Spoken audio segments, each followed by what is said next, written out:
بس أنا عندي سؤال، بس أنا آسفة قطعت الشخص اللي قبل، كنت أظن. لا، ولا يهمك ولا يهمك، اتفضل.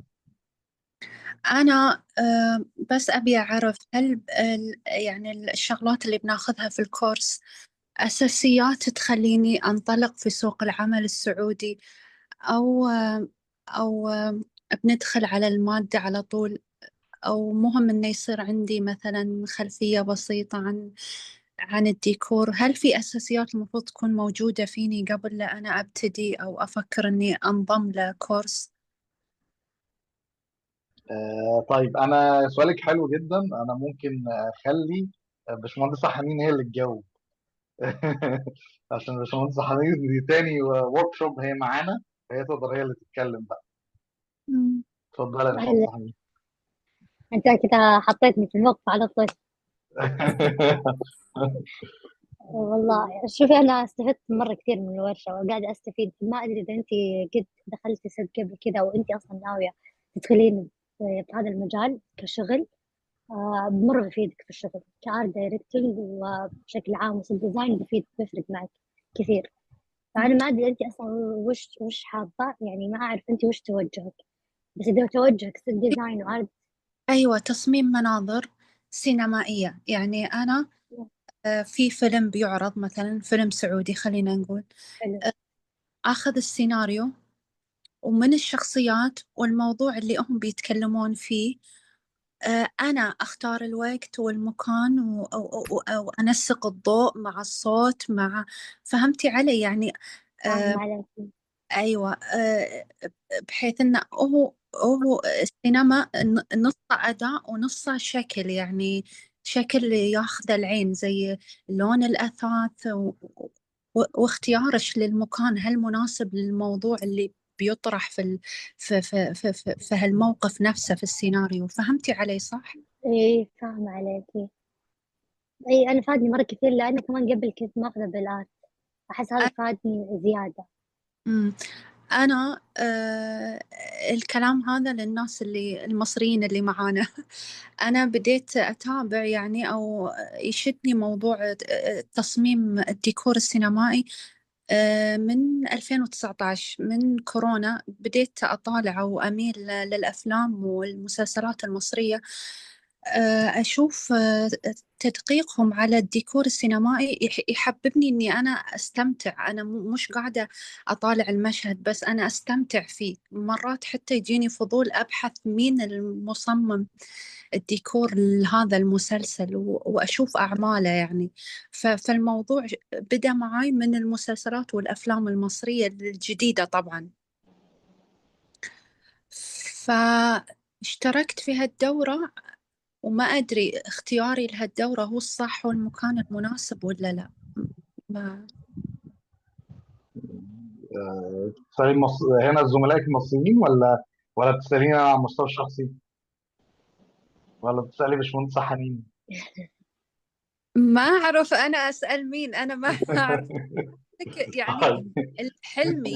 خلي التجربة هي اللي تجاوب عليكي بقى، ما يعني آه، لو انت ما طيب، انا هقول استفدتيش على حاجه حاجة. هقول على حاجه كده. خلي كل واحد يقول له وجهه نظر. باشمهندس احمد كمال، فيها او ساعتين. باشمهندس احمد اسعد بقى.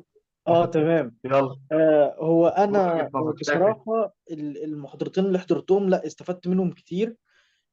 برضو انا نزلت، يعني عملت فيلم قبل كده مع باشمهندس ايمن وكل حاجه. بس برضو المحتوى العلمي اللي موجود هنا افادني كتير وهيفيدني، وانا موجود يعني في اللوكيشن. لو في حاجه حصلت، لا انا استفدت ان انا ازاي اتصرف، ازاي اعمل حاجه، وفي حاجات معينه كده عرفتها جديده يعني. بصراحه انا كحد يعني اشتغل قبل كده في الموضوع، يعني يعتبر حضرت فيلم كامل، فيبقى في خلفية قوية. فلا استفدت برضو يعني. الباشمهندس شادي بصراحة يعني معلوماته مفيدة جدا. يعني قد إنك جربت عشت التجربة، اشتغلت على. بالظبط. أوكي. طيب. فلما برضو اشتركت في الكورس، انا التجربة دي كانت قبل الكورس. لما اشتركت في الكورس انا بقالي محاضرتين معاهم، بصراحة المحاضرتين فيهم كم معلومات مفيد جدا بصراحة. يعني ده انا بقول لك انك انت اخترتي صح، وبصراحة هتستفيدي. وهتشوفي الفرق بعد، يعني استني محاضرة محاضرتين هتشوفي فرق المعلومات اللي انت اتغذيتي بيها. هتلاقي ان يعني فرقت معاكي كتير. طيب لو هل هتشوفي مثلا انت كنت فن- في موقف قبل كده في لو اشتغلتي قبل كده، لا انا لو كنت اعرف المعلومات دي كنت هعرف اتصرف ازاي، كنت هعرف يعني أأدي أداء صح، هتشاف أكتر، وهكذا يعني. تمام. طيب هي المحاضرة تتمحور حول حوالين يعني ديكور حول معلومات لا ده احنا رايحين باشمهندس لها. باشمهندس اه احمد رايحين للديكور السينمائي باشمهندس احمد وملاء كمال. تقلقي تماما، انت في المكان الصح ما تقلقيش. انت دخلتي برجليكي. انت بالظبط. حطيتي رجليك.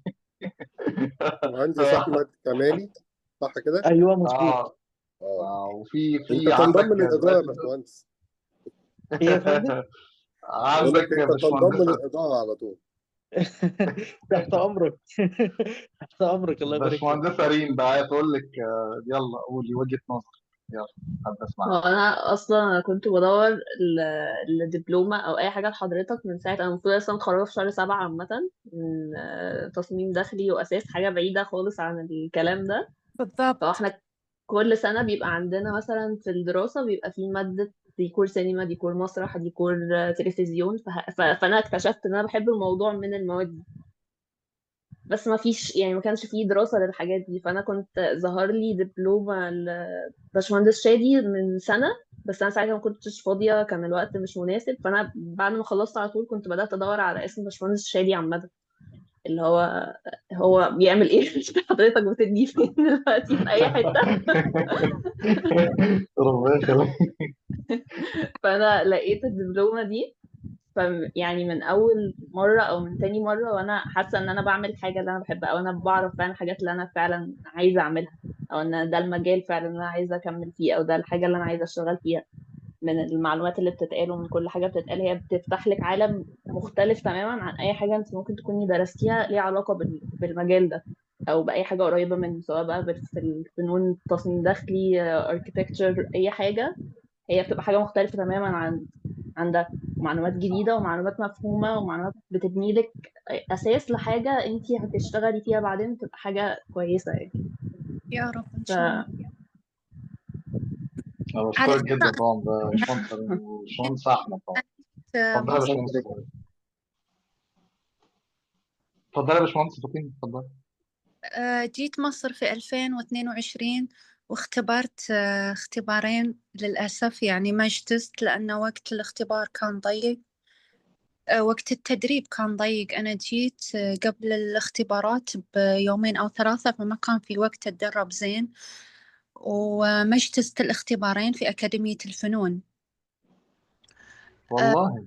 أي والله اختبرت ديكور مسرح، وللأسف يعني جبت مم. العيد في الرسم بالرصاص والظل والنور. ف... ففقدت الأمل. بحثت ولقيت في تونس في المعهد العالي للفنون الدرامية، بس ما قدرت أروح. مهندس شادي طلع لي أمس زي المارد من الفانوس السحري. ربنا يخليك يا رب. وأم- اتفضلي اتفضلي. بس فأنا مبسوطة، وإن شاء الله يا رب يكون فعلا اختياري في محله، وإن شاء الله إنه يتحقق حلمي يعني. ربنا يخليك يا رب ربنا يخليك. يلا نسمع باشمهندسة فاطمة بقى بما ان انت كده نشوف هتحقق حلمك وقولي. يلا قولي اقول ايه طيب؟ مبسوطة. انا لا قولي يعني. انت شعورك يعني، حاسة ان انت مستفيدة من الموضوع، شايفة ان هو انت ايوه خلال انا الفترة اللي فاتت. هقول لك انا متخرجه من 22 عامه فنون جميله، كنت قسم ديكور شعبة فنون تعبيريه اللي هي ديكور سينما ومسرح يعني.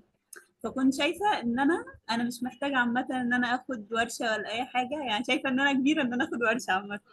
بس حضرت ورشتين بس، حسيت ان انا ما اعرفش حاجه تقريبا، بس يعني كنا. أمم. فحسيت ان احنا يعني هنا مثلا ماشي ديزاين وكل حاجه، بس هنا بقى براكتيكال نعرف بقى الماتيريال مع، يعني نتعامل بقى مع العمال ازاي، مع المخرج، مع مدير التصوير. يعني احنا عامة كنا في الكلية كنا بنتعلم أكاديمي اللي هو الديزاين والحوار بقى ان انت تتحرك والحاجات دي بس. ولكن هنا بصراحة الموضوع مختلف.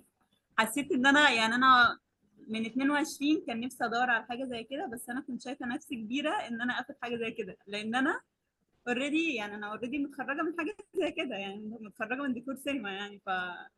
فلا يعني الموضوع مختلف تماما عامة. طب فيعني هو الحمد شكرا لله. يا هندسة. شكرا يا هندسة والله انا جدا هو اللي بجد. بصي بشكرك، والله هندسة، انا بشكرك على الثقه دي، والله انا اللي بجد بشكرك ان انت على كلامك، وعلى ان انت حاسه ان في اضافه ليكي في الورك شوب دي. حاجه تسعدني جدا والله، مش ده ما جدا يعني. والله، يعني ده جدا ربنا بقى. يخليك.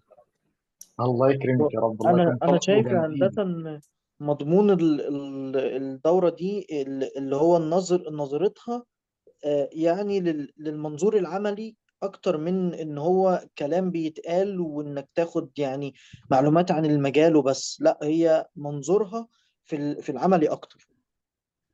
الحمد ولأن لله، الحمد لله، ربنا يخليك يا باشمهندس أحمد. سؤال الله يبارك جوهر، لك. والله يا باشمهندس. شلون أنا أحس ذا النوع من التخصصات ما يحتاج شخص واحد، يحتاج تيم متكامل. شلون أنا بما أني شخص يعني هاوي لهالمجال بس أبي أدخل سوق العمل، بس شلون أقدر أدخل سوق العمل؟ يعني شو التكنيك أو شو الطريقة يعني اللي تخليني أندمج ولا أبتدي؟ يعني يحتاج علاقات، صح؟ يحتاج مكان فعلا قاعدة الناس تسوي فيه أفلام وسينما. يعني مثلا في السعودية مثلا الرياض أو جدة. أنا في الدرك الأسفل من الحياة يا جماعة. أنا عايشة في قرى، أنا ما أعرف شلون أبتدي أصلا. انت يا طبعا سؤالك هندسة ده مش مهم لوحدك جدا. عامة يعني. يعني احنا هنا في مصر برضو ما عندناش الكونكشنز الكفاية يعني برضو، فما تقلقيش. بس خدوا بالكم، انا ان شاء الله هقول في المحاضره الاخيره، هقول لكم تعملوا ايه، ما تقلقوش خالص، هقول لكم تعملوا ايه. بس انا في حاجه مهمه لازم تعرفوها. انتوا دايما محتاجين، احنا بما ان احنا شغالين في ميديا، لازم نتفق على ان احنا لازم نعلن عن نفسنا. يعني لازم من الاول اللي حوالينا يعرفوا ان احنا ماشيين خطوات في ده. انتوا كلكم موهوبين، انا يعني بشوفكم ما شاء الله دماغكم، انتوا متطوره، انتوا ما حدش فيكم ناقصه حاجه اكتر من ان احنا بنحط بقى فكره وموهبته دي في الجزء السينمائي. فانا شايف ان انتوا ما شاء الله كلكم متميزين. النقطه، انتوا محتاجين تشتغلوا على نفسكم دعايه. يعني لازم الناس تعرف ان انتوا بتشتغلوا. اولا عرفوا الناس ان انتوا بداتوا شغالين على ورك شوب. يعني دكتوره منال مثلا كانت من الناس اللي رفعت الشهاده الاولانيه بتاعت المستوى الاولاني، حطيته. انا ما اعرفش مين رفع تاني من الناس اللي هي اللي خدت شهاده. بس انت مثلا لازم تعرف الناس، لازم الناس تعرف ان انت بتعمل ده. يعني لازم الناس تشوفك، لازم تتكلم. انت لو عندك فرصه ان انت تقدر تعمل شير لحاجه موجوده، مثلا شركه منزلها، شير، اعرف الناس ان انت بتعمل شيفت كارير، عشان الناس تحس او تعرف ان انت ابتديت حاجه جديده. كمان ما تنسوش ان احنا في الشغلانه دي هيبقى لها مراحل. هقول لكم مرحلتكم. انا حتى دايما تلاقوني بكلمكم، لو انت بقيت مهندس، لو انت بقيت مهندس مساعد، كل حاجه ليها دور. ازاي تخش هنا، وازاي تنقل على ان انت تبقى مهندس. يعني حتى من مهندس مساعد تنقل تبقى مهندس. امتى تختار الوقت المناسب اللي تنقل فيه من مهندس مساعد لمهندس، تبقى مهندس ديكور بقى انت العمل نفسه. دي كمان مراحل. يعني هعرفكم كل حاجه. بص، مش هسيبكم خالص. وبقول لكم كمان لما هنيجي ان شاء الله على المستوى الثالث ونيجي نشتغل على موضوع تحديدا البنى في البلاتو، في الاستوديو، اخواتنا طبعا اللي هم السعوديه اللي حابين ينضموا هنا في الفتره اللي هي بتاعت القاهره اللي هنبني فيها في القاهره، يقدروا ينضموا لينا، وهنعمل لهم انفيتيشن وكده، ويقدروا يجوا يحضروا. او احنا ان شاء الله باذن الله هنجي لكم السعوديه نعمل برضه عندكم الورك شوب الجزء الثاني المستوى الثالث اللي هنبني مع بعض. أو على إيش آه، على إيش إحنا نجيكم؟ أنا أجيكم ده انتوا برسمة تنوروا، خيال. ده انتوا تنوروا، تجيبي باشمهندس حنين وتيجوا تصوروا مع بعض. فان شاء الله ده حلو على فكره. انت على فكره اللي بتقوليه ده برضه حلو، لان انت ممكن تفتحي لنفسك فرصه سوق داخل القاهره، داخل مصر. يعني وجودي هنا ده، انت على فكره بتقولي حاجه هايله. يعني انا مش قادر اقول لباشمهندس حنين اللي هو ده، لان طبعا كده، لكن انت فعلا ممكن بما ان انت عندك تجربتك ان انت تقدمي. طبعا انت رحت المكان الغلط، يعني قدمتي في معهد فنون مسرحيه في اكاديميه الفنون. انت كان لازم تروحي معهد سينما، مش معهد فنون مسرحيه. انت كان لازم تروحي معهد سينما. فانت لأن ما حدش دلك. الدولة سامحة لنا إن احنا نروح نبتعث نجي نبتعث في مصر. وزارة الثقافة سامحة لنا، فاتحة هالمجال، بس مختارة أكاديمية الفنون فقط عشان أنا ما هي أقدر معهد أجي السينما، مصر. معهد السينما تحت اكاديميه الفنون، دي المفاجاه. يعني معهد اكاديميه الفنون دي فيها 8 الله. معهد سينما، ومعهد فنون مسرحيه، وموسيقى عربيه، وكونسرفتوار، وباليه، ونقد فني. ده فيها كل بس المعاهد بس فيها، خدوا بس بالك. أرجوك خدوا بالكم من حاجه. السينما اسمها الفن السابع. الفن السابع عشان هي جامعه كل الفنون. آه. اصلا اكاديميه الفنون تحتيها كل المعاهد دي، كل المعاهد دي. يعني انت اصلا معهد فنون مسرحيه اللي انت رحت امتحنت فيه، قصاده الناحيه الثانيه معهد السينما، قصاد معهد فنون مسرحيه الناحيه الثانيه. فانت اصلا ما رحتش بعيد، ده هم أوكي. قصاد بعض. ولا حد نبهني فانتوا تصدق، بس صار في لبس في الموضوع وصار الوقت كان ضيق وجواه قسم هندسه المناظر. يعني انت اصلا هندسه المناظر دي موجود في معهد السينما، مش في معهد فنون مسرحيه. معهد السينما هو اللي فيه هندسه مناظر، وتحت اكاديميه الفنون، وتحت وزاره الثقافه. طيب باشمهندس، مرة شفت مسلسل كتالوج. انا شفته، انا ما شفتوش، بس ممكن تقولي لي وارد عليك. طيب مسلسل كتالوج أنا شفته 3 مرات، وأحلام سعيدة حق الفنانة يسرا شفته 9 مرات. أنا معجبة بس بالتصميم والألوان، أنا أستمتع بس بصريا وأنا أطالع يعني التنسيق والمكان اللي انعمل فيه هالفيلم هالمسلسل. بس أقول لك إن أنا يعني توجهي تحديدا لإيش هنوعدك يعني. باذن الله، ان شاء الله ان شاء الله تستمتعي معانا. يعني انت، احنا كل الزملاء، كل اخواتنا الموجودين، انا انضمت لينا دكتوره اهو منال، نورتينا يا دكتوره. الحمد لله على السلامه.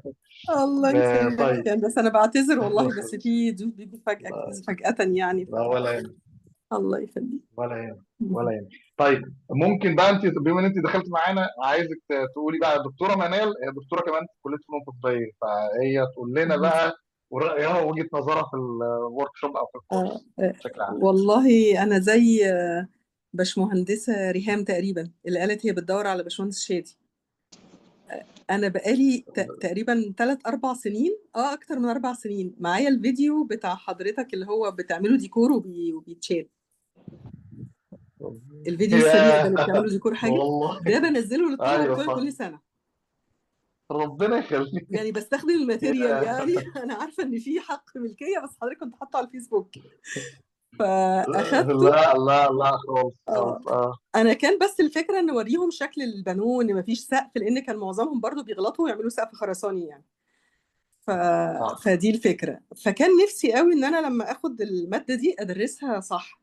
احنا كل اللي كنا بناخده في الماده دي ان انا ممكن اعمل بس سيكشن، والبلان اللي هو الخطين المنظوريين اللي حضرتك كنت راسمهم، والفوندي اللي قافل ورا عشان ما يبانش اللوكيشن بس، وسيكشن ومنظور وخلاص، ولا نعرف اي حاجه عن الماده.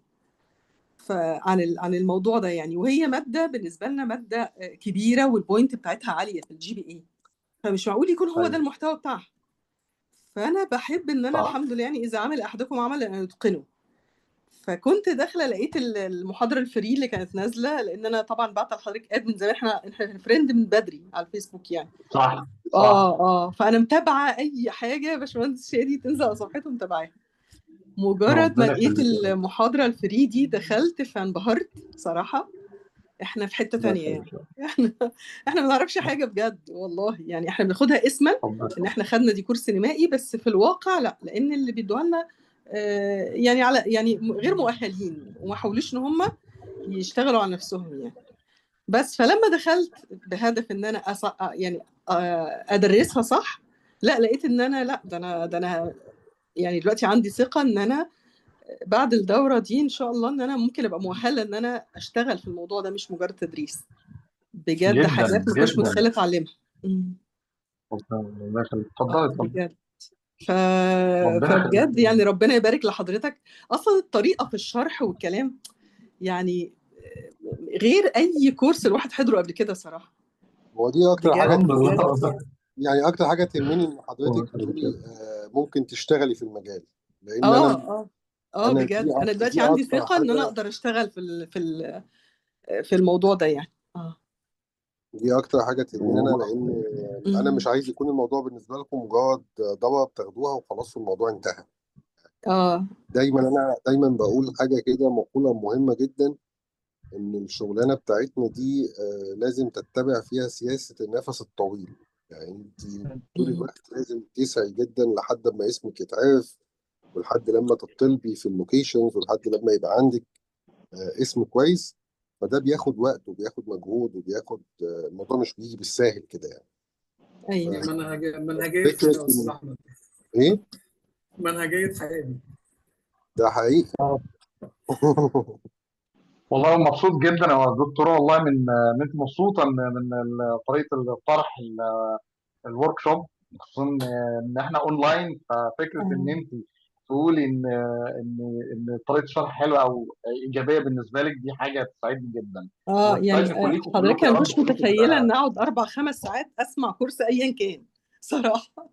لكن احنا بنقعد ونبقى مستمتعين بجد، وحضرتك يعني عندك صدر رحب انك تعيد وتقول ومش بتزهق، صحيح مش والله. بتتضايق يعني. بجد لا، حضرتك لازم تدرس اصلا بجد يعني والله. ربنا يخليك. والله يا ربنا باشمهندس يخليك. شادي، انا ما بحبش الاونلاين خالص، ما بحبش اللي هو الورك شوب اللي يبقى اونلاين والكلام ده.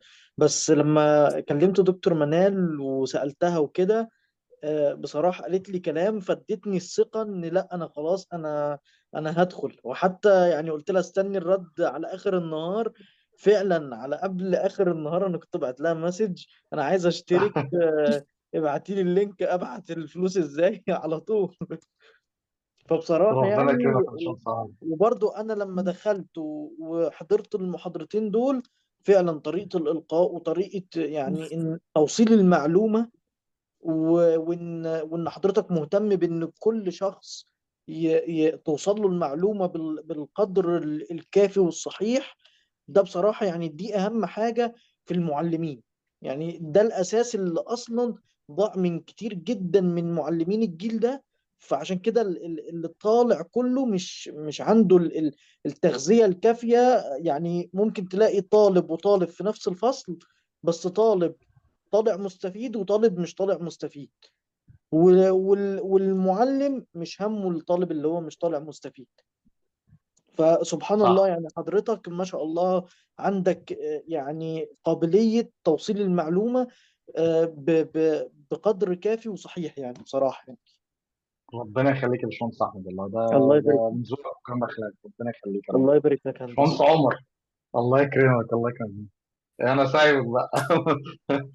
قول رأيك، احساسك أنا وقول بقى. موضوعي طبعا.